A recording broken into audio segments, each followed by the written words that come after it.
Então vamos. tanto a minha filha, porque é muito amor envolvendo pra gente. Entender.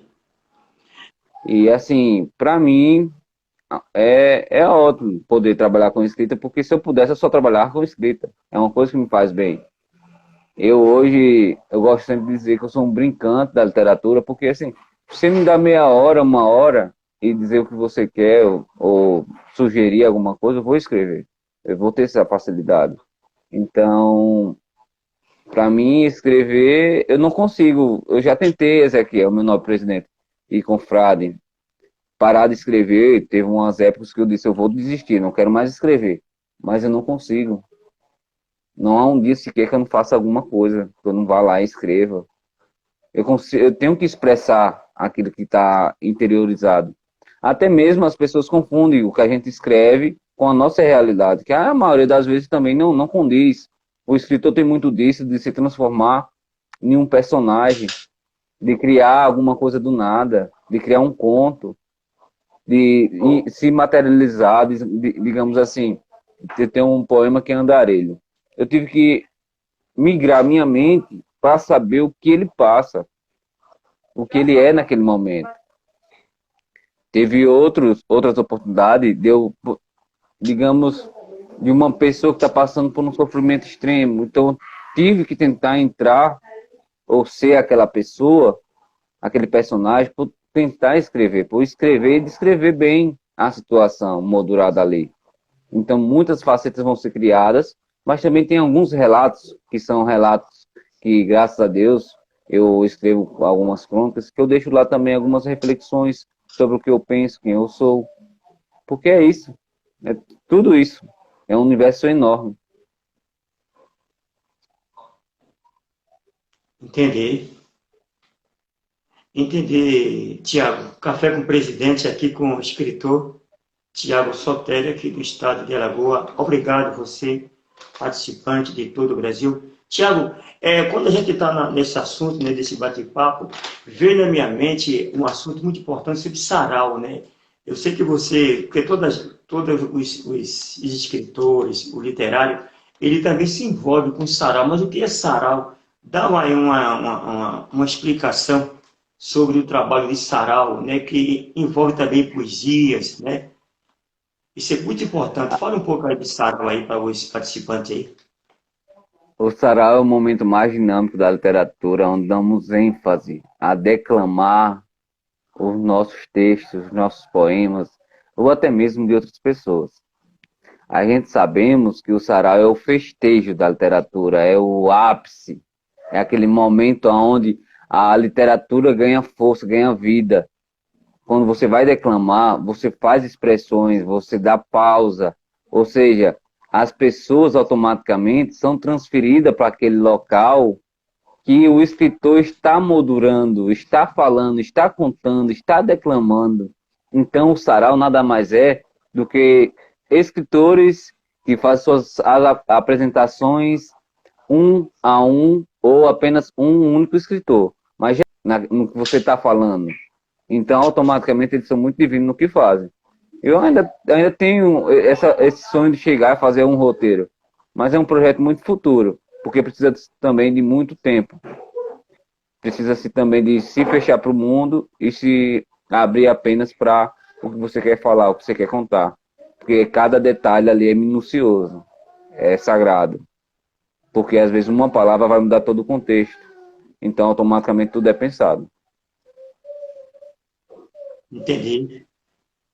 Café com o presidente, com o escritor Tiago Sotero, né, do estado de Alagoas. Estamos aqui agradecendo a você, participante. Hein, Tiago, você tem assim algum projeto cultural, assim, dentro da tua trajetória, você, no futuro, de criar, de dar espaço para novos talentos nesse contexto? Sim, tenho muitos, vários. Me falta a oportunidade de capital, né? Porque a gente sabemos que fazer arte no Brasil custa caro, custa dinheiro. E a gente, infelizmente, não temos políticas públicas voltadas para a nossa realidade. Tem políticas públicas, mas não são voltadas para a questão cultural, não são voltadas para a questão literária. Nós tivemos aí uma lei, que foi uma lei de incentivo cultural e literário, a lei Aldir Blanc, eu falo Blanc, mas é Blanc. Então, essa lei veio, sinceramente, para ajudar muita gente, mas muitos municípios não pegaram esse fundo de reserva, não pegaram isso para si, não incentivaram as pessoas da cidade. Eu sei que aconteceu muito disso, então é uma pena. Então, assim, a política pública voltada para a gente que trabalha como brincante de cultura, agente cultural, escritor, artesão, é, os nossos mestres do folclore, dos movimentos.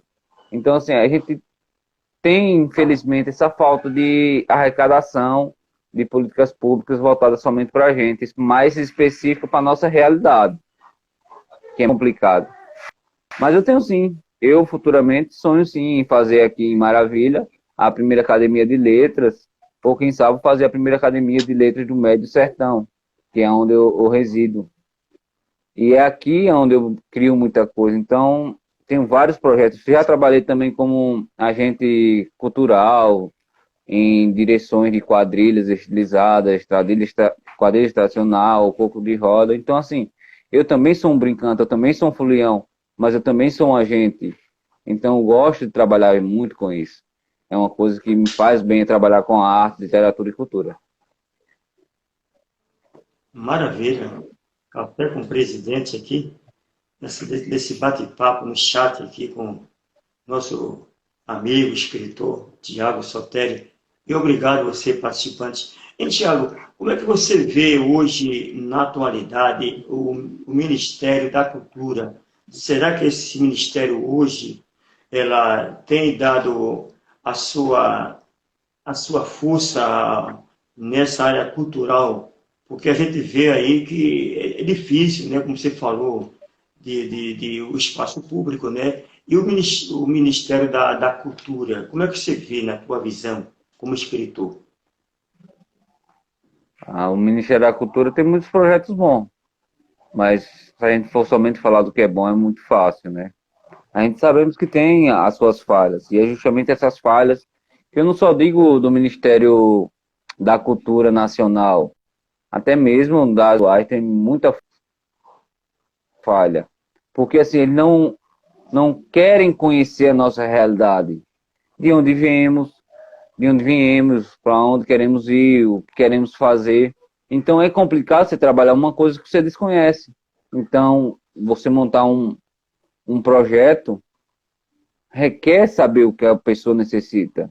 Não é somente moldurar lá e colocar como política pública e dizer, aqui está o projeto, se vira. Porque na maioria das vezes a gente temos agentes culturais, pessoas que trabalham no meio e até mesmo escritores que não têm nenhum, digamos que nenhum tipo de educação, ou de educação não, de formação. A palavra não é educação, porque educação vem de casa, né? De formação mesmo. Muitos deles são semi-analfabetos, muitos deles nem aprenderam a ler. Conheço poetas que conheço poetas que conheço poetas hoje que fazem de cor, memória o seu cordel. E, e eles vão falando e é outra pessoa que já escreve para eles. Então tem essa questão também. Então o Ministério da Cultura não sabe a realidade que enfrentamos, quem realmente somos. E vai ter muita coisa que muitas pessoas não vão ter acesso por falta de informação. Porque informação e conhecimento é poder. E muitos não têm esse poderio no Brasil. Mas tem as suas partes positivas? Tem. Mas ainda está muito falho, infelizmente. Não somente na cultura, em vários setores. A gente percebe muito isso. Quando a gente vê investimentos em forças armadas grandiosos e deixamos a educação com uma verba tão pequena, a gente percebemos que tem uma coisa errada no Brasil. Sabe? Porque assim, quando a gente trabalha a educação, a gente trabalha da primeira série até a universidade, até o mestrado, até o doutorado. Hoje nós não temos uma população que termina os estudos, pelo menos um ensino médio, que é o essencial para um ser humano terminar um ensino médio. E a gente tá se priorizando muito o trabalho, esquecendo que o estudo vai alavancar o seu trabalho. Então, automaticamente, até uma das coisas que eu defendo muito, tanto na cultura como na educação, é o incentivo. Porque, assim, quem é de família humilde, como eu sou, às vezes a gente entra numa universidade pública, mas é difícil a gente se manter lá dentro. Em sua grande maioria, temos apostilas, temos material, e a gente não está pronto financeiramente para isso. Tem a viagem, porque se for de outra cidade, igual eu sou, a gente tem que bancar a viagem. Certo que tem os auxílios, tem as bolsas, mas nem todo mundo é agraciado com elas. Nem todo mundo é beneficiado. Então, digamos que hoje, a minha turma, 50% desistiu. Da mesma forma na cultura. Hoje nós não temos jovens comprometidos com a cultura. Por quê? Porque não há conhecimento, o governo não quer incentivar esse conhecimento, e tudo que você não tem conhecimento, que você desconhece, você não dá valor. Então está se perdendo a identidade social do Brasil. Justamente por falha técnica, que é levar essa informação. Hoje nas escolas a gente não temos formação de políticas públicas como matéria de direito, de deveres. A gente não está criando um cidadão ativo. Mas estamos passando um conhecimento científico ou qualquer conhecimento que seja empírico. Estamos passando dentro dos colégios, mas não estamos moldando o caráter do cidadão para que ele saiba quais são seus direitos, quais são seu dever, qual é o seu papel na sociedade, sobre o que é política de verdade, porque muitos desconhecem o papel da política, mas conhecem o papel da politicagem. A gente tomamos hoje políticos como um time de futebol, onde a gente está torcendo por ali, mas a gente nem sabe por que a gente está torcendo. Verdade. Infelizmente, a gente pegamos isso para si. Então, desculpa. Sobre o Ministério da Cultura, há um papel a desempenhar, que é conhecer os fazedores de cultura do Brasil. O recurso ainda é muito pouco. A gente, para publicar um livro hoje, a gente gasta, entre aspas, aí, cerca de 5, 6 mil. O retorno que a gente tem desse dinheiro, se muito for, é 30%, porque os custos são muito elevados.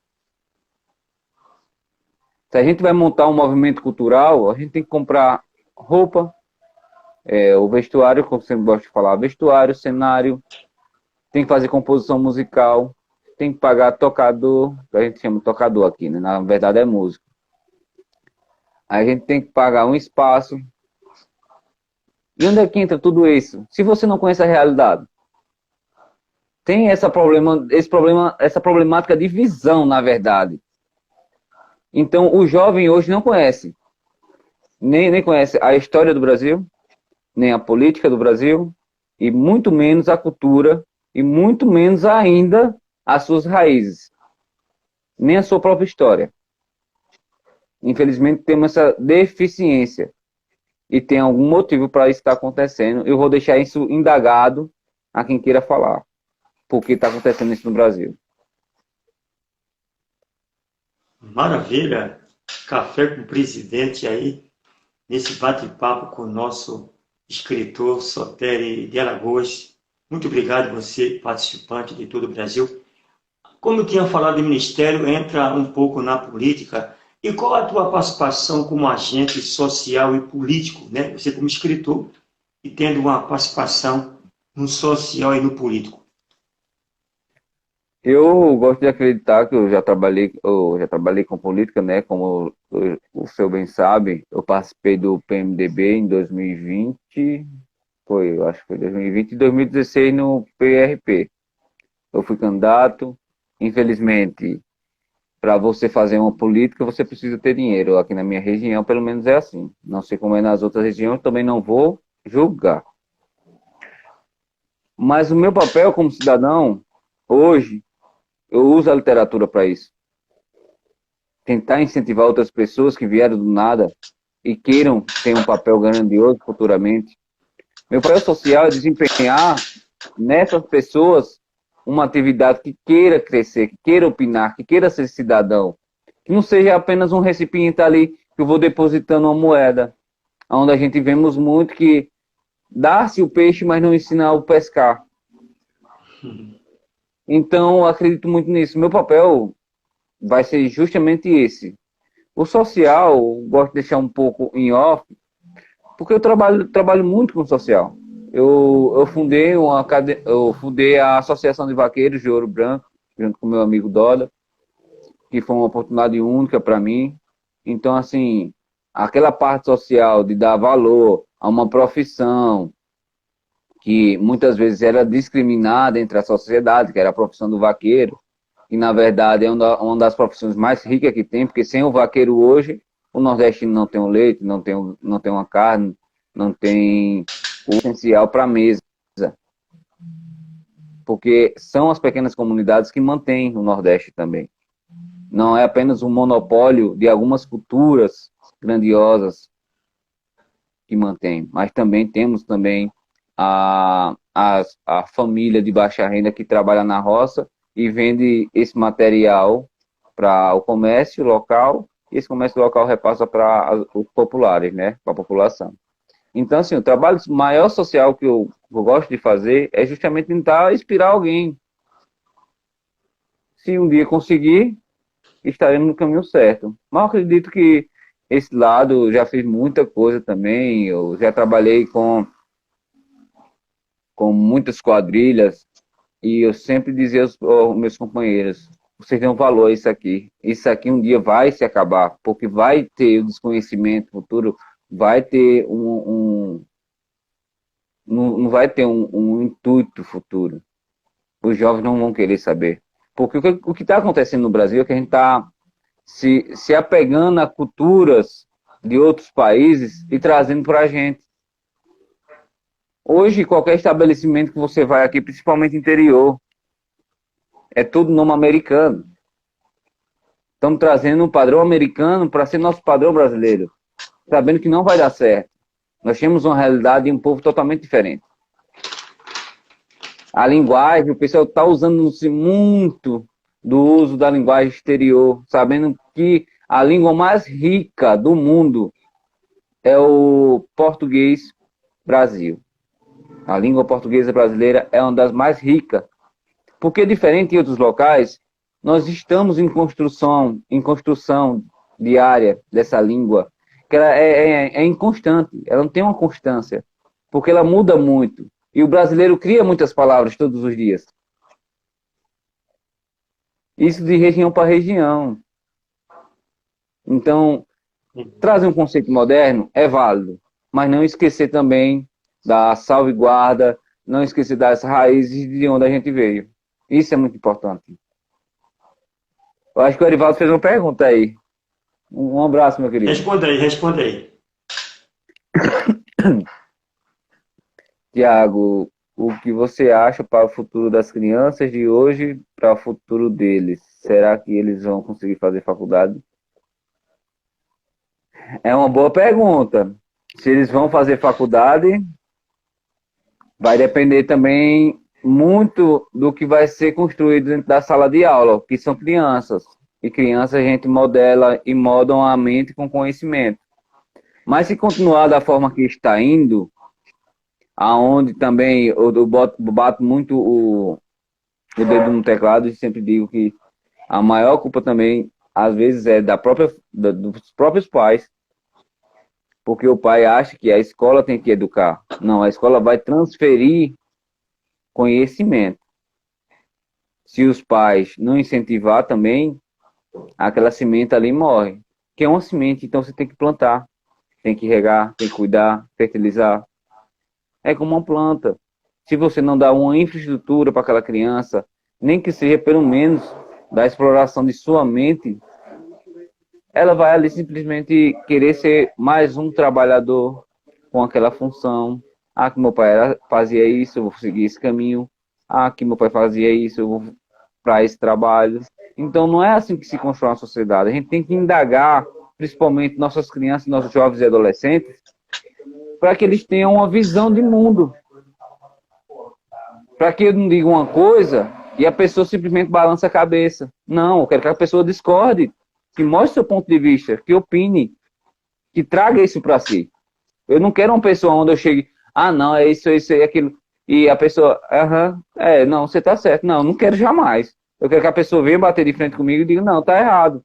Agora sim, bater de frente com argumentação. E não fragmentos de argumentação, que como estamos vendo aí, pegando pequenas frases, sem contexto algum, e dando ênfase ao discurso, e muitas vezes de ódio, que a gente vemos tanto.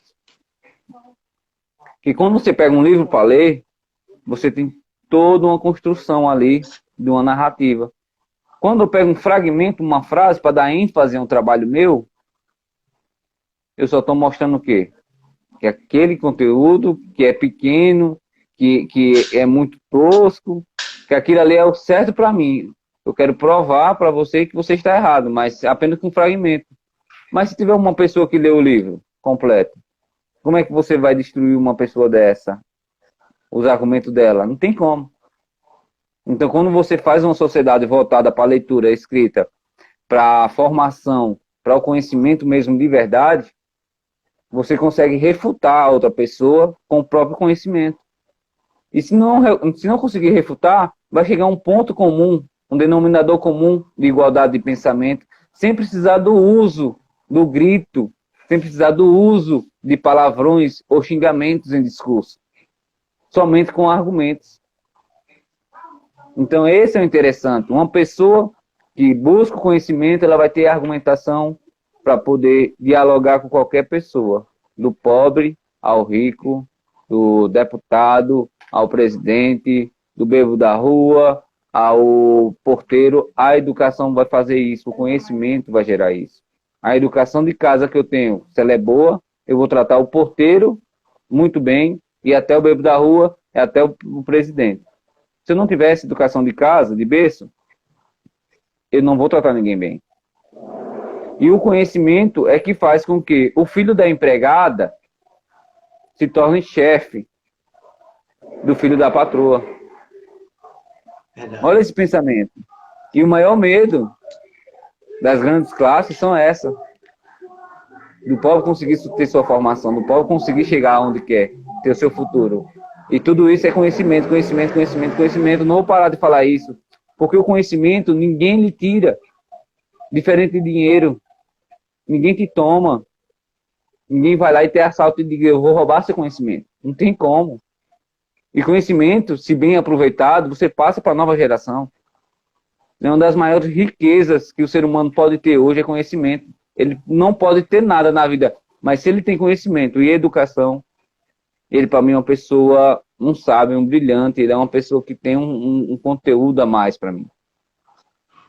Então a gente tem que parar de encarar que o dinheiro resolve, que o dinheiro resolve. Sim, o dinheiro resolve. Vivemos num país capitalista. É claro que eu preciso trabalhar. É claro que eu preciso estudar. Mas para eu poder me inserir no mercado de trabalho melhor, eu tenho que ter um conhecimento e adquirir e lutar. E não é fácil você estudar. Muitas pessoas dizem, é um caminho fácil. Não é fácil também, não.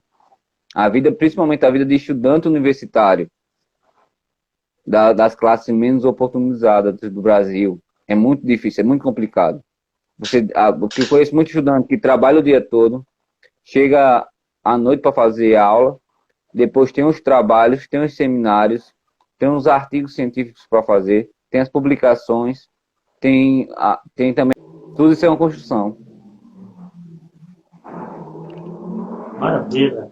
Aqui o Café com o Presidente, aqui no Bate-Papo, aqui pelo Instagram, conversando aqui com o escritor. Boas. Uma boa pessoa que eu posso citar aqui é o Pietro, é o Marcos Antônio Bandeira, que é o meu confrade, temos a Magna, temos... se eu for me reportar um por um dos meus confrades e amigos escritores que eu leio, será muita gente e vai ficar um pouco que ingrato da minha parte, porque é muitas pessoas. Vocês não têm noção do quanto a literatura brasileira é rica em escritores famosos, clássicos e contemporâneos, escritores novos que estão chegando no mercado. São escritores fabulosos, que até então está tendo um novo movimento literário, que é o surgimento de novos gêneros. Está surgindo novos gêneros e ninguém está sabendo. E estamos também pegando muitos gêneros lá de fora, incorporando a literatura brasileira. O que é mais rico, o que traz todo um contexto assim, fantástico na literatura. A literatura é muito grande. Entendi. E o escritor Tiago Sotero, nós finalizando, mas eu quero fazer a última pergunta, que é de muito importante, porque eu sinto honrado, feliz com a tua participação, com a tua presença e a participação de todos.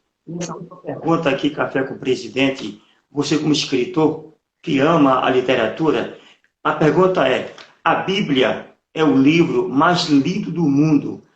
Por que a Bíblia ela é um exemplo? A pergunta é: os escritores, todos os livros é importante. E por que, na tua opinião, a Bíblia se torna o livro mais lido do mundo? Entre os livros. Porque o ser humano precisa acreditar em algo. Precisa acreditar, ter fé. O ser humano, sem a sua crença, sem a sua religião, seja ela qual for, ele jamais vai poder expressar alguma coisa. Ele vai ser simplesmente uma pessoa robotizada. Até mesmo o ateu, ele acredita em alguma coisa. Nem que seja na ciência, ele vai acreditar. A gente sabemos que tem sempre que ter isso no ser humano. O ser humano, se ele não acreditar em algo, ele entra para a barbárie. A gente viramos bárbaros. Porque automaticamente, se eu não creio que há uma coisa maior do que eu, que há uma função para mim na Terra, se eu não creio que a minha existência teve um motivo, um porquê, o que eu vou fazer da minha vida? Qual o motivo de estar aqui? Então, automaticamente, a Bíblia vai ser muito lida, porque ela além de ser um livro sagrado, eu falo isso como religioso da minha religião, né? Eu não sou católico, porque eu não sou praticante. Eu sempre gosto de frisar isso. Fui batizado como católico, mas não sou católico, infelizmente, estou como visitante na Igreja Católica. Mas, assim, é um livro que traz as crenças religiosas, os preceitos que devem seguir uma sociedade, que trazem regras básicas de convivência em comunidade, que traz uma filosofia de vida, que traz um conhecimento daquela época, que também se faz presente nos dias de hoje. É um livro que é escrito há muito tempo, mas tem uma temática atualizada, porque a sociedade sempre vai enfrentar os mesmos problemas, não importa qual época. Então, ela vai ser muito lida porque tem a parte religiosa, filosófica, social, cultural e a parte de registro histórico. Quem eram aquelas pessoas, o que faziam, quem era Jesus Cristo, quem era Maria, ou seja, quem era fulano, não importa, vai ser um livro muito lido porque a gente precisa acreditar em algo. Vai ser um livro, porque ali tem vários pertencimentos. Se você quiser seguir uma linha racional, você vai conseguir seguir. Se você quiser ir para uma linha religiosa, você vai seguir. Se quiser enfrentar como uma filosofia, você vai seguir. Então é um livro que tem muito conhecimento.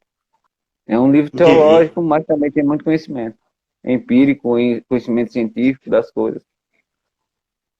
Que se entende como a palavra de Deus, né? É o livro mais lido, né?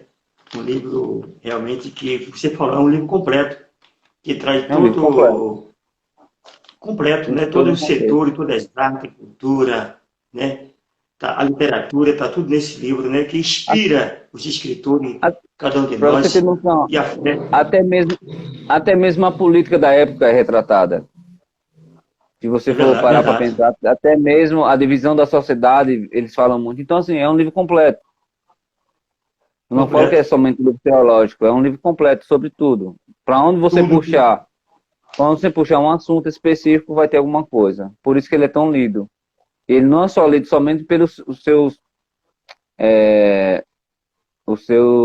leitores que são das comunhões das igrejas, mas é um livro também de forma expressiva por pessoas também que querem conhecer aquele livro que todo mundo fala, mesmo que não vão praticar, mas também é importante essa leitura. Como é que eu vou falar da Bíblia se eu não puder ler ela? Eu não posso falar.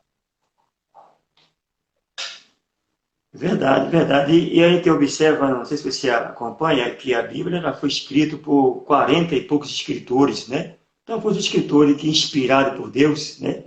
Que puderam escrever essa iluminação, essa luz, né? E trazendo esse completo, essa arte maravilhosa que acredita quem tem fé. É um livro de fé, ninguém é obrigado a acreditar, né? Mas eu quero agradecer Café com o presidente Ezequiel Guimarães, com o escritor Tiago Soteri, do estado de Alagoas, você participante. Eu quero, Tiago, a tua palavra final, a tua mensagem para todos os participantes de todo o Brasil, a sua mensagem de coração como escritor. Bem, eu me despeço de todos, agradeço a todos que vão ver e que estão vendo, que assistiram conosco, estiveram presentes nessa live, pelo carinho, oportunidade, e agradecer ao Ezequiel, nosso novo presidente, e confrade também meu confrade, que é assim que se tratamos nas academias. Agradecer também ao Erivaldo Paulino, que fez essa conexão para que eu possa estar hoje aqui. E assim, eu vou encerrar minhas palavras como um escritor mesmo. Eu acho que escrever é o ato mais sincero do divino e do eterno. Escrever é se descrever. É criar o mundo e o universo. É matar mundos e universos. Escrever é ser você. É manter-se. É sua escrita. É a sua denominação como gente. É o seu DNA escrito em verso, prosa e palavras. É um texto, é uma narrativa, é sua história. E todo dia você escreve uma página, até que chegue ao FIM. E nesse dia esteja preparado, porque estará escrito nesse livro todos os seus fracassos, as suas glórias e suas vitórias. Então é isso. Obrigado a todos. Obrigado. Eu quero aproveitar e dar um recadozinho aí aos estados dentro do partido PBN 52. Aquele estado que pegar o acorde será um dos convidados a participar comigo nesse bate-papo aqui no Instagram, ezequielguimarães.oficial. Então, muito obrigado, escritor Tiago Soteri. Obrigado você, participante de todo o Brasil, aqui na nossa live Café com o Presidente. Obrigado. Até a próxima, meu querido.